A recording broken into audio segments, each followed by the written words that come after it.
Biblical Geography, Lecture 7. It's time for our arts and crafts, my friends. The Exodus. Let my people go, proclaimed Moses to Pharaoh. No event in Israel's history was more central to Israel's faith than the Exodus. God's miraculous deliverance of the Hebrew people out of their bondage. We know about that. So we're going to learn a little bit about where they went.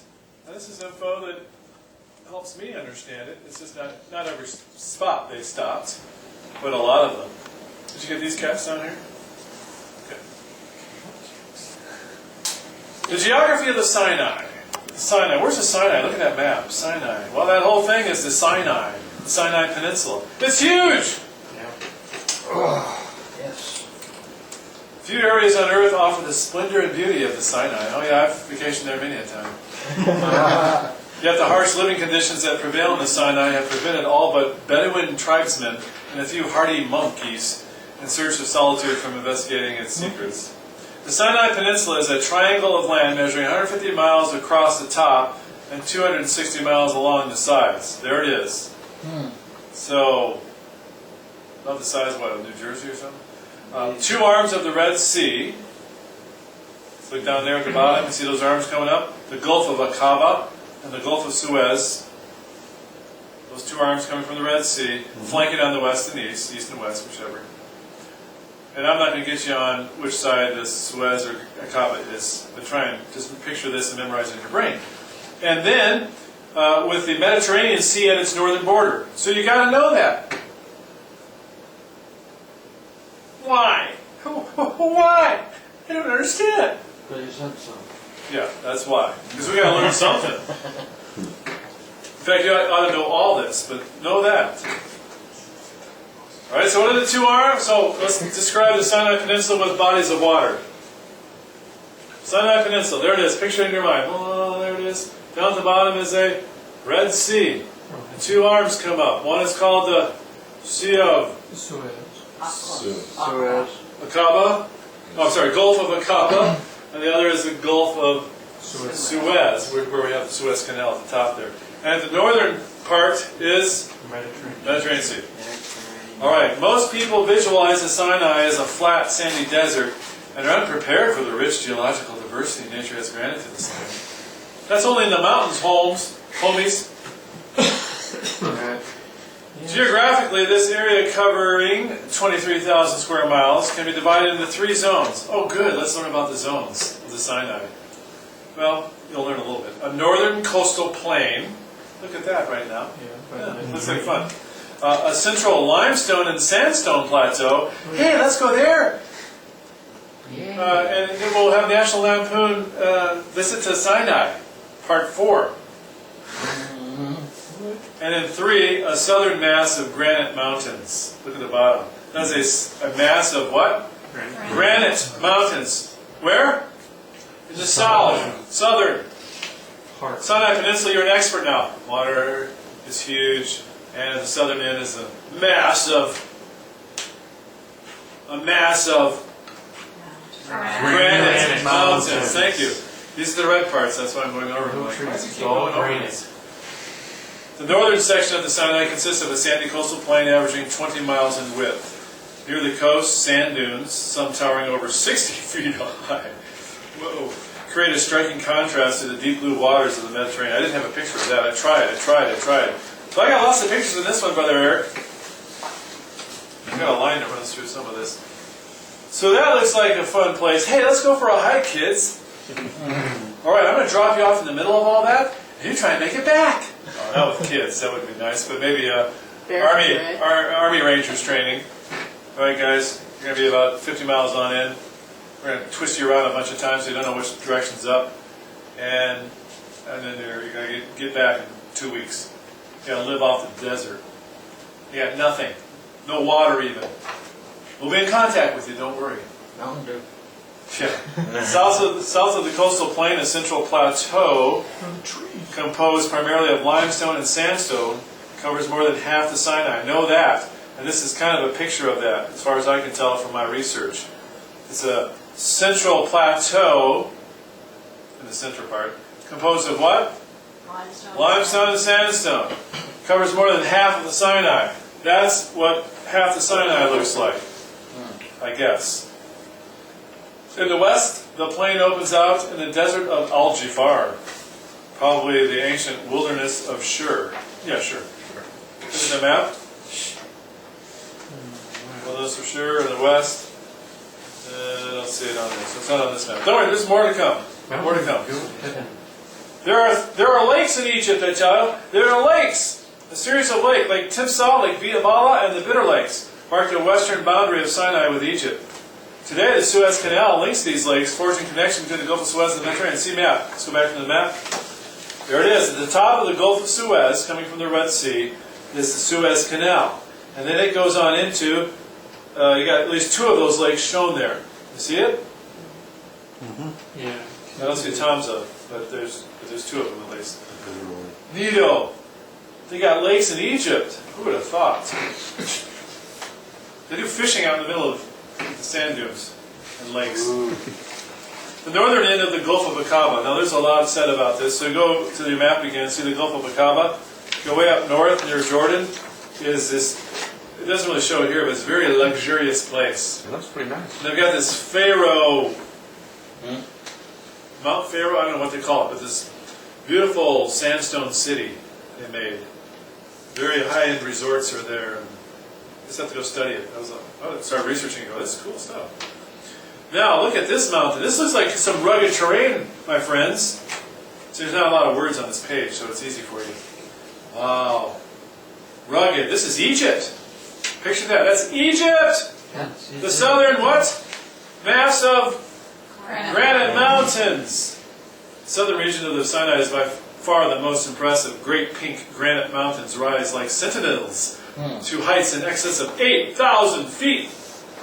I've never seen solid granite, even rocks. I don't know about solid granite, but rocks made of granite.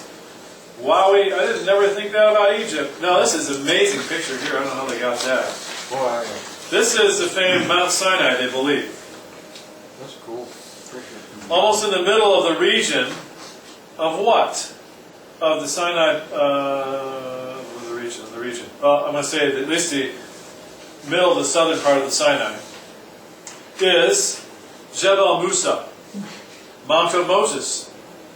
The mountain traditionally identified as Mount Sinai. Now when you go to study this, they've got all these arguments, why it's here and why it's here. I mean, it's like all over the place. Some say it's in Muslim countries, or that is a Muslim, another country. So this is the best I could figure out where it's located by trusty sources. My grandmother and my cousin Jimmy. Okay. And I believe it's all fenced off with chain link fences. Okay. Yeah, well there's a Walmart up there too. That's why they think that's why they're going. All right. Below Jebel Musa, the Greek Orthodox monastery of St. Catherine, built by Justinian about 8550, marks the traditional spot where the early Christians believed Moses met God at the burning bush. Now, obviously there'd be some more bushes there, than now. But you just look at that. Kind of take a little. I don't know what's at the foreground there. I think it's some type of military encampment, or that's the entrance into it, and you got to pay money. That might be what it is. There's that road coming in. They're making money out of it. So. Sure. And the lightning striking, yeah. Ooh, I was like, woo! So up there, and it was on fire, and Israel was potentially at the base of this. If this is where it really was, don't touch it, or you all die. Quaking and thunder. Of course, there wasn't a road with cars driving on it. The guy collected money to front of it. If this is the way it looked back then, they got to wonder what was burning. Well, right. I mean, that would be even more, we think mountain on fire or whatever. We see mountain on fire right now, but... We know that there was a bush. Yeah, a couple of bushes. There have been one bush. I think I see a bush. I see a couple bushes there. Well, The only bushes. Oh, that's a little insect on the page, sorry. Okay. That's captivating. The Bible contains, back it up. Springs in the immediate vicinity still supply water for both Bedouin flocks and monkeys alike. Wow. There's other pictures of this. This is just one, because there's other sides to Mount Sinai, of course. The Bible contains many geographical limitations in Deuteronomy, Numbers, and Exodus about the route of the Exodus. Now we're getting to the route of the Exodus. Numbers 33 gives a comprehensive listing of all the encampments. You need to memorize all that. From Egypt to the plains of Moab, opposite Jericho. Yet the information provided can be interpreted in several ways, leading to different ideas about the route. Scholars have proposed three basic routes, the northern, central, and southern route theories, each based on the biblical text. I am not going to go into all that. I'm going to go with what's called the traditional route of the Exodus. Follow all those arrows. Start up, let's see how we're going to do this. I had this figured out before. So, okay, land of Goshen, way up there in the top left. All right, you see that? Yeah. All right, Ramses, that's where they started. They went down, and they got to cross what? Red Sea, near the Suez Canal is probable, though it doesn't have to be there. They cross over, and then they're in what's called, we call today the Sinai, or Sinai Peninsula. They go way down. And see where at the bottom is Mount Sinai, Mount Horeb? Way at the bottom? Following those dotted lines and arrows? But if you don't find it, then you got a severe mental problem. Okay, going up, get up to Kadesh Barnea. And around the corner, and up, and you're gone. Right, so that's something not to memorize. It's not in red. Yes, sir? Was it Caleb or whatever that went over, to spy it out when they first were exiled from Egypt and whatnot? You think they went over this way? And that's the way God had him planned, the shortcut, but instead he made him wander all over the place. It would have been much quicker. Well, that was when they were at the end of their 40-year hiatus, I believe. That's why they had to have a 40. Yeah. Oh. Back it up. Yes, of course. Hold on 1 second. Hey, there's a button on it! It's because of all the sugar. I just was thinking, God had a plan to Okay. quicker. 6 hours. 5 hours with Canada and only one Slurpee. That's right, Brother Dean. Just wonder if You're right. Online students, not everything I say is correct. Did you know that? That's right. So, it could be. That would have been the short route, and I would have taken it that way. I wouldn't even have had to cross the Red Sea. It was booked. But God had it go that way. Right. Yeah. Most of the Sinai was occupied by Israel following the 1967 war. I have to throw this in somewhere here. What? Until the Camp David Accord and withdrawal in 1982. Oh, man.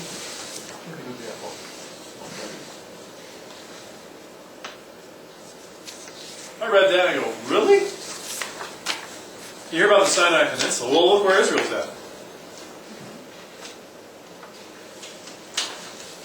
Following, that's not before, following the 67 war until 1982, and then look how much they gave up. The Gaza Strip, that little strip up top. So interesting. The Exodus began at Ramses, so go back to that map we just looked at, page 3. Find Ramses, where we started. Sorry, I'm having finger problems. This is what you do when your pages crinkle, or don't open for you. You go like that, and they open very nicely. In my room by myself, I sometimes go like this. That'll teach you papers. Now you know who's in charge. Hopefully no one's watching when you do that. That explains a lot. You're arguing with paper and teaching it. Yeah. People in Africa, you know what this means? Crazy. In America, this means you're crazy. Yeah. You have send us things that you do there in Africa culturally that's just that we don't do in America that's interesting to know about. The Exodus began at Ramses, the administrative center of the 19th dynasty. Yay! Someone read the verse. Help me out here. And the children of Israel journeyed from Ramses to Sukkot, about 600,000 on foot that were men beside children. Thank you, brother. So, there they are, journeying. Known as to the Egyptians as the House of Ramses, this sprawling capital included royal palaces and houses for Egyptian officials who served the court. Encamped at Pi-Hahiroth, near Migdal. Find Migdal on the map. You can grab it real easy. Right by the Red Sea there. So the Israelites found themselves caught between a rock and a hard place. The sea before them and the pursuing Egyptians. In a great miracle, God parted the waters by sending a strong east wind, allowing the children of Israel to escape. There's a lot of argument where this is at, and some of these other groups I looked at are like way different Some of them have them going across what's called the Reed Sea. Now, it's a real place. Only 2 inches deep though. Yeah, it's real shallow. It's like crossing a How do creek. you drown? I know. And what do they do with all the chariots? Yeah, I know. So, but I looked this up, and someone was saying it was totally a different place, and it was like a little creek almost, Reed Sea. All right. After the miraculous sea crossing, Moses led the Israelites for 3 days into the wilderness of, like for sure. Someone read the verse. So Moses brought Israel from the Red Sea, and they went out into the wilderness of Shur. And they went 3 days in the wilderness and found no water. If you look at that map, they've got the wilderness of Shur up high. So I think that's misplaced. The wilderness of Etham. So it was troubling. It's hard to find a map that seemed to match up correctly. And the Holman one I have in my Bible program didn't have a map. So let's go on. The harsh reality of life in the Sinai quickly gripped the tribes in this arid, desolate land. In contrast with the flesh pots of Egypt, yummy flesh pots. That's probably more like barbecue with steak on it. And steakhouses, Teriyaki. flesh pots, That sounds good. rotting flesh in pots. Yeah. Yum. Teriyaki stops. Yeah. Oh, that's good too. What else? Burger joints. Yeah. And Red Robins everywhere. Oh, boy. All served, of course, and the music's good. Yum. Bottomless strawberry lemonades And fries. Oh, yum. and fries. Yeah. Music's good though, and there's no alcohol served. Curly fries. Everyone's properly clothed. Rabbit trail. Wonder how that will be. Mushroom hamburgers. Awesome dairy farm. In contrast to the flesh pots of Egypt down Northern Iraq. A few scrub trees in this region are the only sign of life in an otherwise barren landscape. Little wonder that the Israelites raised a cry for water, which God answered at Marah, a Hebrew word meaning bitter lakes, by turning the bitter waters of an oasis sweet. Continuing down the coast of Sinai, the next encampment at Elam afforded abundant springs and date groves. So, what was this picture going with? Okay. Moses led the children of Israel beyond Elam into the wilderness of Sin. Now there's Zin with a Z and Sin, and I think they're the same, but I get confused on this. Where the divine provision of manna and quail began. So let's look at this interesting topographical satellite map thing. So there's, now Mount Sinai in the distance, that is an error. Cross that off. But then you got Marah. Right? They went to the bitter water place in Elam, and then they encamped there in the wilderness of Sin. This is what they think is the route, and they move on up. So they camped by the Red Sea near Saudi Arabia. Wow. Someone read the verse. And they took their journey from Elam, and all the congregation of the children of Israel came into the wilderness of Sin, which is between Elam and Sinai, on the 15th day of the second month after their departing out of the land of Egypt. All right, this could be what they went across, and this is not like a. I don't think this might be computer enhanced as I'm looking at it, but it's basically what it looks like from flying over the top of it. Desert. The Israelites must have experienced a sense of alienation and fear as they pressed deeper into the wilderness, where only the sustaining and guiding hand of the Lord prevented utter disaster. So there's no water, there was no food. Now they got water coming out of a rock that moves with them. I think that's where it happens, or soon after. And then they've got what? Manna. And then they had quail. Yeah. Finally, after 3 months, the Israelites arrived within a plain below the massive peaks of southern Sinai. Remember those peaks? Go back there. Look at those peaks on page 2. Crazy. And encamped before the mountain appointed by God, Mount Sinai. You got that page 3. There they are. Phew, wow. We're in better land here. In the third month, when the children of Israel were gone forth out of the land of Egypt, the same day came they into the wilderness of Sinai, for they were departed from Rephidim, and were come to the desert of Sinai, and had pitched in the wilderness, and there Israel camped before the mount. At Mount Sinai, the Lord made a covenant with Israel, giving to Moses the 10 Commandments. Can you picture that, Brother David? Well, here, quick, give him mouth-to-mouth resuscitation. You can't breathe. Sorry, brother. After a year's stay at Mount Sinai Inn there, the Israelites commenced their journey again, traveling northeastward toward Kadesh Barnea. So know that. A year at Mount Sinai. They go, well, northeastward. I don't know if I'll have that on there, but toward where? Kadesh Barnea. How do you know? Well, look at the map on page 3. They leave Mount Sinai. You looking there? 150 miles away. Can you see that?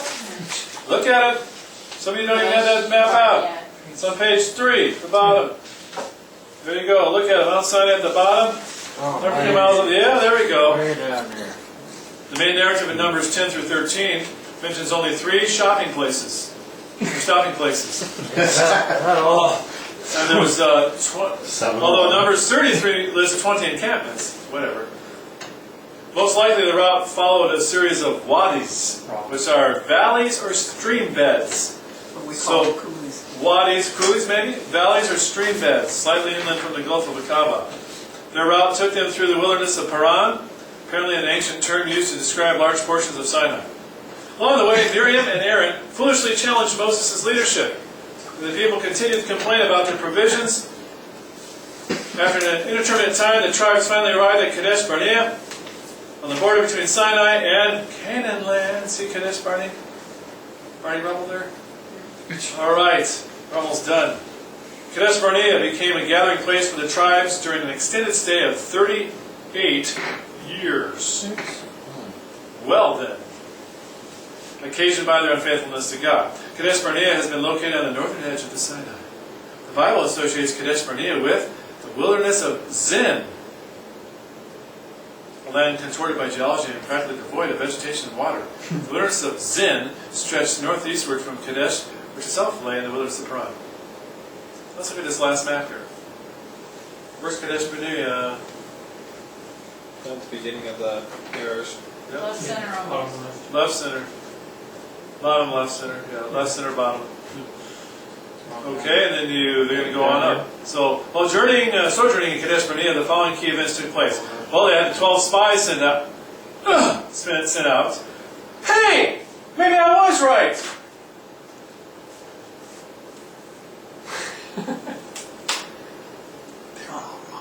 Don't clap too soon. I was.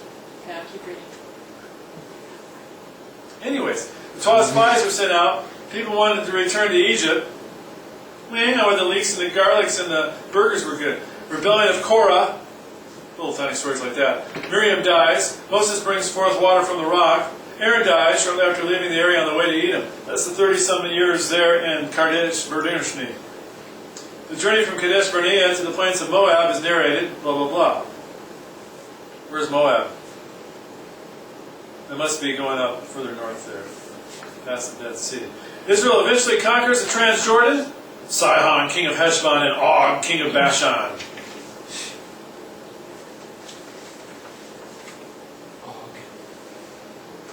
I'm reading these little inset things here.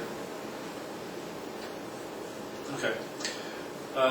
And then the victorious Israelites made camp in the plains of Moab at Shittim, opposite Jericho beyond the Jordan. Their success brought fear to other kings in the region. Balak, king of Moab, sought the service of Balaam, son of Beor, to place a curse on Israel in an effort to forestall further victories. We know about that. Moses delivered his final address to Israel in the plains of Moab. Because of his disobedience in the wilderness, Moses would be permitted only to view the promised land from the heights of nearby Mount Nebo or Pisgah. Yet he had accomplished his purpose. Israel was now poised to strike across the Jordan and claim the land promised to her forefathers. With the death of Moses and his burial on nearby Mount Nebo, the tribes looked to a new leader, Joshua the son of Nun, as the Lord's appointed instrument to lead Israel to future victories. I hope you enjoyed your little arts and craft project. Take a break.